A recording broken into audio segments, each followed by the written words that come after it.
Y si la mayor traición no viniera de un enemigo, sino de alguien que se sienta a tu mesa y brinda por tu éxito, hay historias que duelen, otras que enseñan.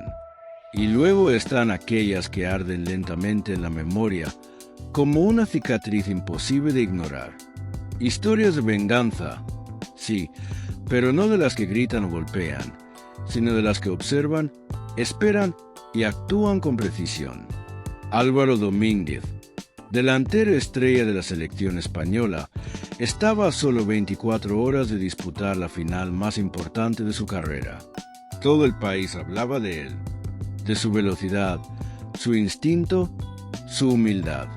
Pero mientras los medios predecían gloria, alguien muy cercano tenía otros planes.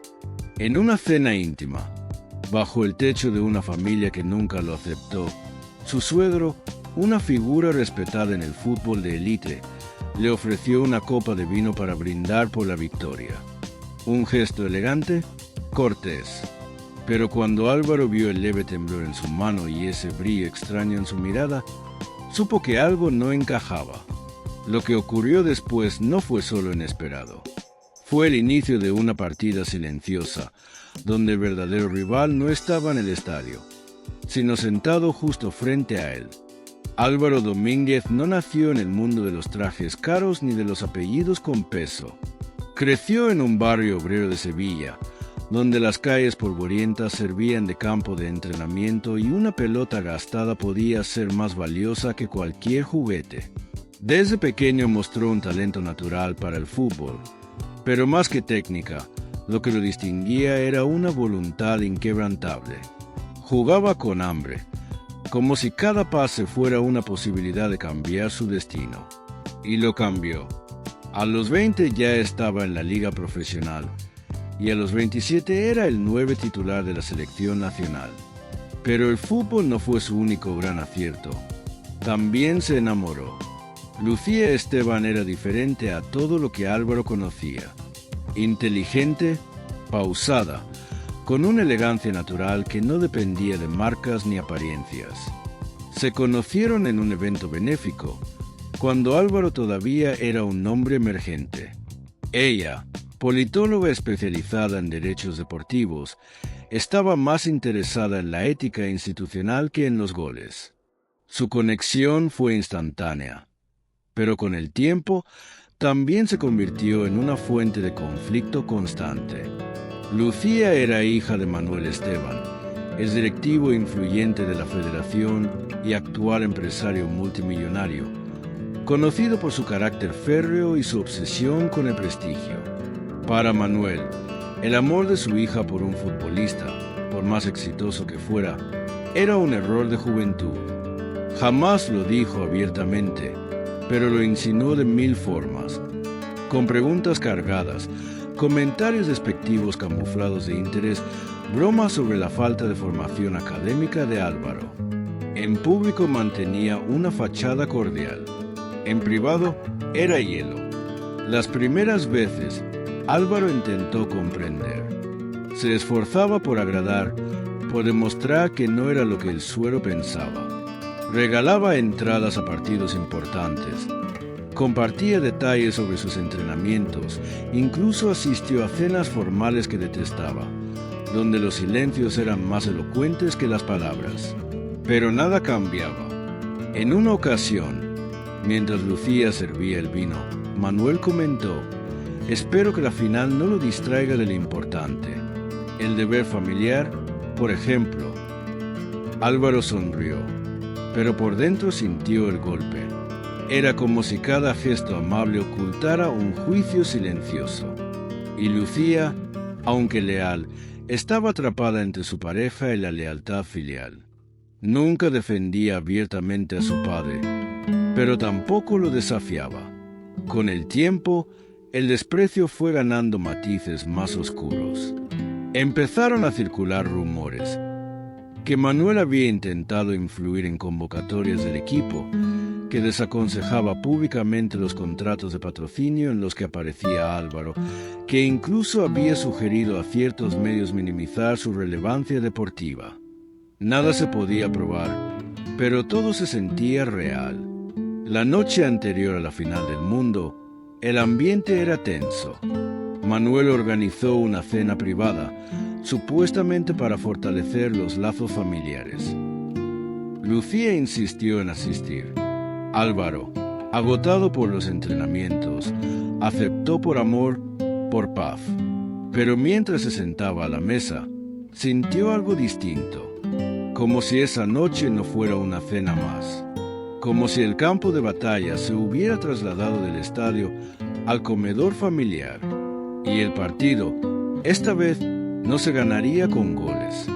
La cena transcurría con una calma artificial, como si todos los presentes fingieran que el día siguiente no era uno de los más trascendentales en la historia del fútbol español. El comedor estaba iluminado con luces tenues. La vajilla brillaba con elegancia y la música clásica flotaba en el ambiente como una cortina que suavizaba las tensiones invisibles. Manuel, impecable como siempre, servía el vino él mismo, una botella cara que presentó como reserva especial para los momentos inolvidables. Álvaro, aunque sonreía, estaba alerta. Desde que cruzó el umbral de esa casa, algo lo incomodaba. No era una sospecha definida, sino una acumulación de detalles. La forma en que Manuel evitaba mirarlo directamente, la ausencia de los hermanos de Lucía, quienes solían estar presentes en estas cenas, el tono ceremonial de toda la velada. Parecía una despedida encubierta, una trampa disfrazada de tradición. Fue cuando Manuel llevó la bandeja con las copas que todo se aceleró. Álvaro lo vio entrar en la cocina con 2 copas separadas del resto. Fingió ir al baño, pero se detuvo en la sombra del pasillo. Desde allí, lo observó con claridad. Manuel sacó un pequeño frasco del bolsillo interior de su chaqueta, vertió unas gotas incoloras en una de las copas, removió con suavidad y las colocó de nuevo en la bandeja, marcando sutilmente la copa adulterada con una servilleta doblada en triángulo. Álvaro regresó al comedor como si nada. Cuando Manuel ofreció las copas, repitió el brindis con una sonrisa que sonaba sentencia. Por el futuro del país y el honor de nuestra familia. Álvaro aceptó su copa marcada con la servilleta triangular. La sostuvo unos segundos, luego fingió tropezar levemente, intercambiándola con la copa de Manuel sin que nadie lo notara. Durante los primeros minutos, todo continuó como si nada. Manuel hablaba de estrategias de inversión, de la presión mediática, de cómo el verdadero éxito no se mide en goles, sino en legado. Pero poco a poco su rostro empezó a perder color. Se llevó la mano al estómago, murmuró algo, pidió disculpas y se levantó. Desde el pasillo, se escucharon arcadas violentas. Luego, el golpe de una puerta. Lucía se levantó para asistirlo, pero Manuel insistió en que era solo una indigestión menor. Nadie más parecía notar la conexión, pero Álvaro lo sabía. Había sido un intento de sabotaje, calculado, clínico.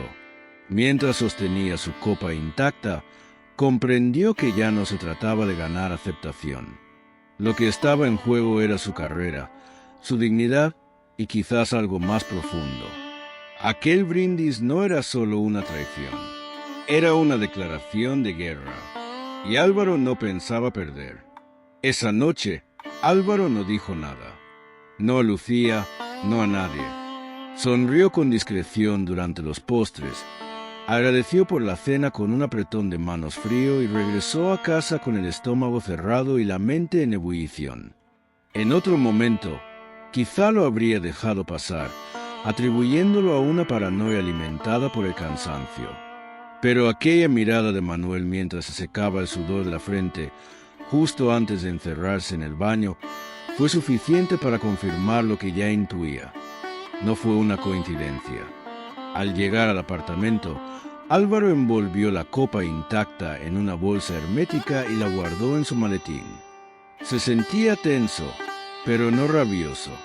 Lo que experimentaba era algo más frío, más táctico.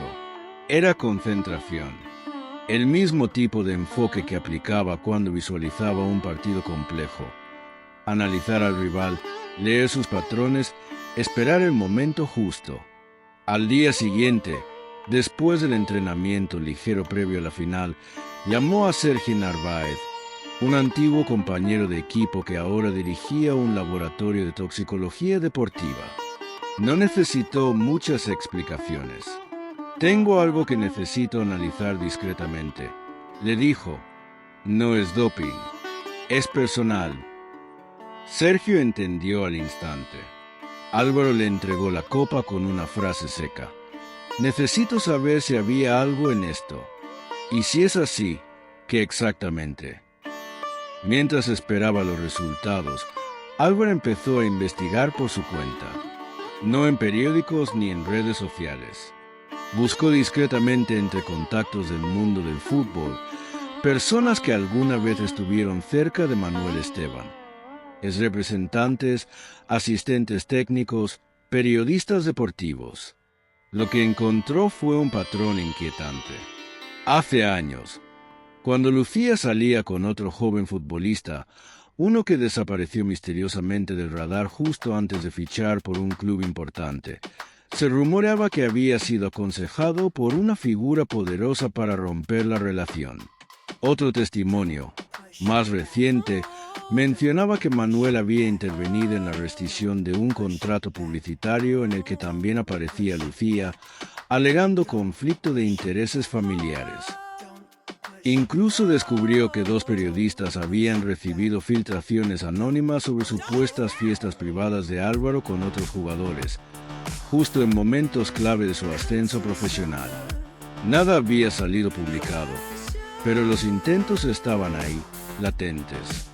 No era una obsesión nueva, era una campaña de largo aliento, con un objetivo claro: aislar a Lucía de cualquier hombre que no pudiera controlar. 3 días después, Sergio lo llamó. Su voz era directa, casi incrédula. Benzodiazepinas, dosis no letal, pero sí suficiente para desorientarte, ralentizarte. Si la hubieras tomado, no habrías jugado la final. Álvaro cerró los ojos por un momento. Confirmado, pidió un informe impreso y sellado, sin nombres. Sergio accedió sin preguntas. Esa misma noche, Lucía notó su silencio. Él simplemente le dijo que necesitaba concentración absoluta, que quería desconectarse de todo para llegar al partido sin distracciones. Ella, comprensiva, respetó el espacio, pero él sabía que esa distancia también era necesaria para protegerla. Lo que más le dolía no era el intento de sabotaje, sino la certeza de que Manuel no estaba actuando por celos ni impulsividad. Todo era metódico, clínico. Había un plan, una agenda, y esa agenda incluía destruirlo antes de que pudiera consagrarse como campeón del mundo.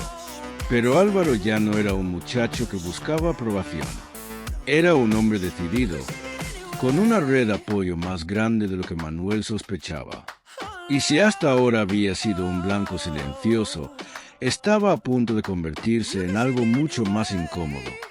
Un testigo con pruebas, un jugador que no olvidaba, un hombre que ya no iba a callar. Álvaro sabía que no podía permitir que todo quedara en la sombra. No después de tener en sus manos la prueba física del intento de sabotaje. El informe de laboratorio, frío y clínico, era más contundente que cualquier acusación emocional. Pero también sabía que una confrontación mal planteada podía volverse en su contra. Manuel era un maestro de las apariencias. Un hombre que construía verdades como quien diseña una estrategia empresarial. Con tiempo, precisión y sin escrúpulos. Esperó, calculó, no dejó que la rabia dictara sus movimientos. La final del Mundial estaba a solo 3 días, y su prioridad era llegar con la mente enfocada. Pero había algo que no podía posponer más. Necesitaba mirar a los ojos al hombre que intentó anularlo y dejarle claro que no era tan fácil de derribar. Lo citó en un lugar inesperado, el mismo restaurante donde, Años atrás, Manuel lo invitó por primera vez a conversar como hombres. En ese entonces, Álvaro aún creía que podía ganarse su respeto. Hoy, la situación era otra. Manuel llegó puntual, como siempre, con su elegancia medida y su sonrisa de diplomático. Se sentó frente a él, cruzó las manos y fue al grano. ¿A qué debo esta reunión tan confidencial? Álvaro colocó sobre la mesa un sobre blanco. No dijo nada. Manuel lo abrió y sacó el informe toxicológico. Lo leyó rápido. No mostró sorpresa. Solo alzó una ceja. ¿Esto qué se supone que es? Preguntó con voz neutra. Es la prueba de que intentaste eliminarme antes del partido más importante de mi vida. No te dolió lo que represento como persona. Te dolió que, a pesar de ti, llegué aquí, respondió Álvaro con calma. Manuel dejó el papel sobre la mesa. Luego bebió un sorbo de agua, como si estuviera considerando su próximo movimiento. No seas melodramático. Si en verdad crees que eso prueba algo, adelante. Llévalo a la prensa, a la policía. Veremos cuánto tiempo tarda la opinión pública en volverse contra ti. ¿Sabes cómo se llama eso en los titulares? Venganza personal. Locura previa a la final. Nadie va a creer que un empresario exitoso trató de envenenar a su yerno futbolista por celos. Álvaro sonrió, pero no de humor. De certeza, no necesito que me crean. Solo necesito que tú sepas que yo sé. Y que si vuelves a acercarte a mi carrera, a mis patrocinadores, a Lucía, incluso a mi hija cuando llegue el momento, esto, señaló el sobre, irá directo a las manos adecuadas. No para destruirte, para desenmascararte. Por primera vez, Manuel no respondió de inmediato. Lo observó con una frialdad más contenida, como si evaluara a un rival que subestimó demasiado tiempo. Estás cometiendo un error. Crees que con pruebas puedes cambiar cómo funciona el mundo. Pero el poder no se basa en la verdad. Se basa en quien la controla. Justo por eso gané, respondió Álvaro con firmeza. Porque tú juegas a controlar y yo aprendí a resistir. Nunca quise destruirte, Manuel. Solo quería que dejaras de actuar como si mi vida fuera un negocio familiar más. Se levantó, dejando el sobre en la mesa. Manuel no lo detuvo. Ni una palabra más. Esa noche, al llegar a casa, Lucía lo notó distinto. Más liviano, más entero. No preguntó nada. Pero cuando le acarició el rostro antes de dormir, él supo que todavía quedaba mucho por enfrentar. Aunque ya no desde el miedo, sino desde una nueva fuerza. La de quien conoce a su enemigo y ha decidido no jugar más con sus reglas. La mañana siguiente a la confrontación con Manuel, Álvaro recibió un mensaje inesperado. Provenía de un número desconocido y contenía solo una frase. Sé lo que intentó hacerte. Necesitamos hablar. No por ti, por ella. Adjunto, un nombre que no había escuchado en años. Clara Benet. Clara había sido pareja de Lucía antes de que se conocieran él y Álvaro. Su relación, aunque corta, había sido intensa, y por razones que nunca se explicaron del todo, terminó de forma abrupta. Lucía hablaba de ella con respeto y algo de nostalgia, pero con un velo de distancia que nunca se atrevió a levantar. Hasta ahora, Álvaro no sabía cuán profundo había llegado el pasado, ni que Clara aún estuviera cerca, observando. Se encontraron en un café discreto, lejos de la atención mediática. Clara llegó puntual, sin maquillaje, con el rostro serio. No había espacio para cortesías. No estoy aquí por ti, empezó. Estoy aquí porque sé exactamente por lo que estás pasando. Porque yo pasé por lo mismo. Y porque Lucía no sabe nada. Álvaro se mantuvo en silencio. Clara sacó una memoria USB de su bolso y la dejó sobre la mesa. Durante mi relación con Lucía, Su padre hizo todo lo posible por sacarme de su vida. Al principio fueron comentarios, luego amenazas veladas, después llamadas a mi trabajo. Perdí una beca, recibí correos falsos de infidelidades. Me di cuenta tarde, pero cuando lo confronté, él fue claro. No eres adecuada para el futuro de mi hija. Álvaro tragó saliva. Todo encajaba. El patrón, las tácticas, la manipulación. Grabé algunas conversaciones. No por venganza, sino por supervivencia.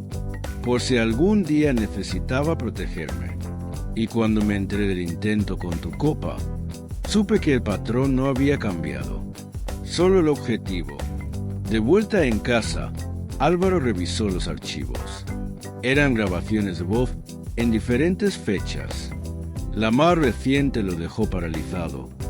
Era Manuel hablando con un asesor legal. Si Álvaro falla en la final, tengo preparada la narrativa. Le mostraré a Lucía cómo su héroe no estaba listo para la presión. Plantaré dudas.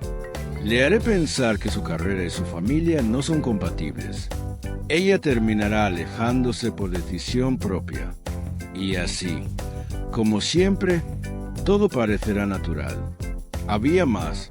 Grabaciones antiguas donde hablaba de otros novios. Conversaciones donde dejaba en claro que su hija era demasiado valiosa para equivocarse con sus elecciones. Que él tenía la responsabilidad de filtrar, corregir, proteger. Pero lo más impactante fue un audio de apenas 2 semanas antes. ¿Y si marca el gol de la victoria? Preguntaba a alguien, quizá un colaborador. Entonces será aún peor, porque lo convertirá en un símbolo. Y los símbolos son difíciles de controlar. Era la confirmación de todo. No era Álvaro el problema. Era lo que representaba. Independencia, elección libre, identidad fuera del guión que Manuel había escrito para su hija. Esa noche, Álvaro volvió a ver a Clara. Le agradeció. Ella sintió, pero no buscaba gratitud. Solo prométeme algo, dijo. Si decides contárselo todo, Lucía, hazlo sin rabia. Ella ha sido manipulada toda su vida. Lo difícil no será mostrarle la verdad, será ayudarla a aceptarla. Álvaro asintió. Sabía que no bastaban las pruebas. La herida más profunda no la había causado Manuel con su veneno, sino con los hilos invisibles con los que llevaba años dirigiendo la vida de su hija. Y ahora, más que vengarse, Álvaro comprendía que su verdadera responsabilidad era mucho mayor: liberar a Lucía sin romperla. Durante 2 días, Álvaro no durmió más de 3 horas seguidas.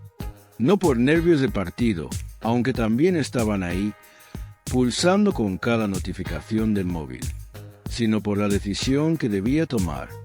Tenía pruebas, grabaciones, testigos implícitos. Pero también tenía a Lucía, una mujer que amaba con sinceridad y cuya vida entera había estado modelada por la sombra de un padre dominante. Decirle la verdad era necesario, pero hacerlo sin destruirla, eso era lo verdaderamente difícil. La víspera de la final, Álvaro organizó una cena en su casa. Nada lujoso, solo Lucía, Clara, a quien Lucía no veía desde hacía años, y, más tarde, 2 compañeros de selección que también habían vivido episodios incómodos con Manuel.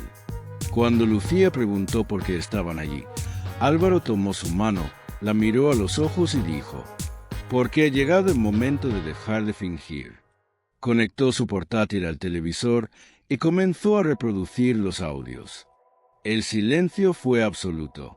Lucía escuchaba a su padre planificar cómo destruir la relación que tenía con Álvaro, cómo justificar una ruptura sin mancharse las manos.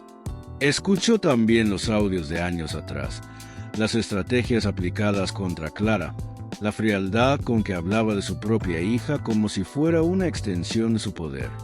Cuando la última grabación terminó, Lucía se mantuvo en silencio durante largos minutos. Nadie se atrevió a hablar. Álvaro no la presionó. Solo esperó. Finalmente, ella rompió el silencio con un susurro. ¿Desde cuándo lo sabías? Desde hace semanas. Desde la noche en que intentó drogarme, respondió sin rodeos. ¿Y por qué no me lo dijiste entonces? Porque necesitaba que lo vieras. Que no fueran mis palabras contra las suyas. Quería que tú eligieras qué hacer, sin más manipulaciones. Lucía sintió con la mirada perdida. Luego miró a Clara, que bajó la cabeza. Ambas se entendieron sin necesidad de hablar. Había una herida común, invisible, que las unía más allá del pasado. Mañana voy a la final contigo, dijo Lucía finalmente.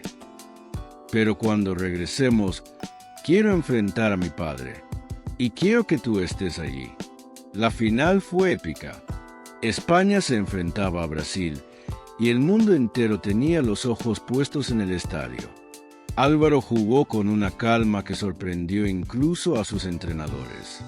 No corría por gloria ni por revancha, corría por algo más puro, por justicia, por dignidad, por amor. En el minuto 87, con el marcador empatado, recibió un pase entre líneas, esquivó al portero y marcó el gol de la victoria. El estadio estalló. La historia lo consagraba como héroe nacional, pero su mirada no se perdió en las gradas. Se dirigió a la tribuna donde estaba Lucía, de pie, con los ojos llenos de lágrimas. No por el gol, por todo lo que significaba. 3 días después, en la casa de los Esteban, se repitió la escena, pero esta vez con los papeles invertidos. Lucía enfrentó a su padre con la misma frialdad con la que él había planificado sus traiciones. Le habló de los audios, de los años de manipulación, del daño causado. Manuel negó, luego minimizó, luego calló. Cuando intentó culpar a Álvaro de haber envenenado su relación, Lucía fue clara. No fue él quien me abrió los ojos. Fue tu voz la que lo hizo. Tus palabras, tus planes, tus miedos. Y con esa última frase, se levantó y se fue, tomada de la mano de Álvaro, no como una hija que huye, sino como una mujer que, por primera vez, caminaba libremente hacia su propio destino. Las historias de venganza más poderosas no son aquellas que terminan con gritos o violencia.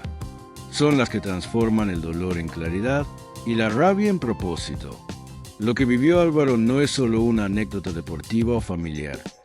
Es el reflejo de una realidad más común de lo que imaginamos. Muchos hijos e hijas crecen bajo estructuras de control emocional disfrazadas de amor.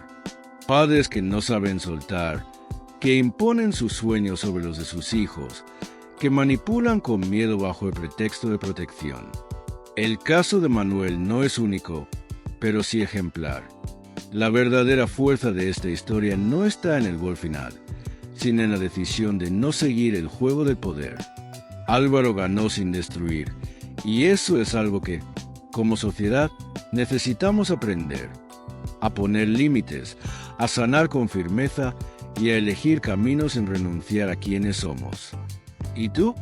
¿Has vivido una historia donde el silencio fue más violento que las palabras? Cuéntanos en los comentarios. Tu experiencia puede ayudar a otros a abrir los ojos. Si esta historia te tocó, te invitamos a compartirla, darle like y suscribirte. Hay muchas más historias que merecen ser contadas, y tú podrías ser quien las inspire.